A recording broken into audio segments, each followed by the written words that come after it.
Really excited today to be able to announce the land that the local health district has reached an agreement with, where we will site the alcohol and drug residential rehabilitation centre that's been planned for Dubbo for some time.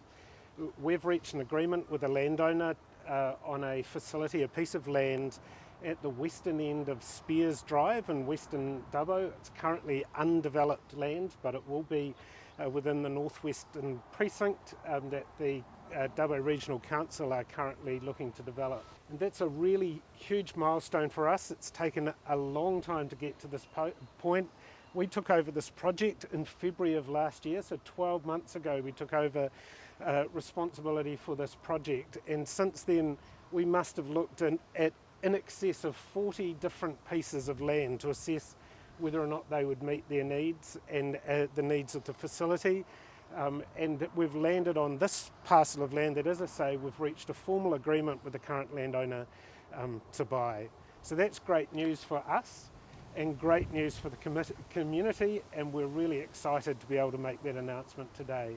We will now work with the neighbours of that land, and also with the wider community, with the Dubbo Aboriginal Land Council, on a process of designing it on country so that we can assure that the service that is developed there is going to meet the needs of the people who are going to receive care and treatment at that place. The neighbours will get letters around the site which talks to them about the consultation process, how they can register to be formally involved in that process, and then we will be in touch working with them in much greater detail with community meetings and so on moving forward, so that we hear their concerns, we hear their aspirations, and we do the best job that we possibly can to meet their needs as well as our needs, as well as the needs of the wider community.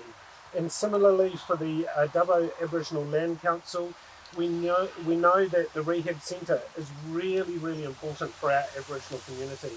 So we will be moving through a process of designing on country, particularly with the Aboriginal Land Council and the local neighbours, to make sure that in the end we end up with a facility that's really going to work for the people who need it. It's planned as a 16-bed facility with 4 withdrawal beds as well. But when I talk about a facility, really I'm talking about something that looks and feels like a residential house in that community. It's not a public facility like a school or like a church or like a hospital that kind of feels a bit different in the community. It will be designed to meet and fit into its environment, because that's all an important part of the rehabilitation process. The Rehabilitation Centre will include some withdrawal management beds.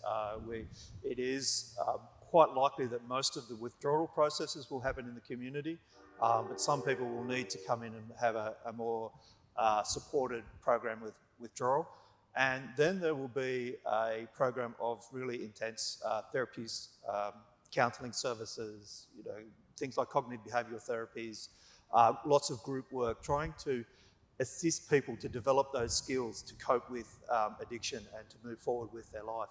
Moving forward from that, there'll be a lot of work around social inclusion, learning those living skills that sometimes people lose, gaining vocational and educational opportunities, and as Mark pointed out earlier, being able to reintegrate back into community and cope with moving back to families and to country. I think it's really important to remind people that a residential rehabilitation service is but one part of an overall drug and alcohol service, and it is suitable for some people but not all people.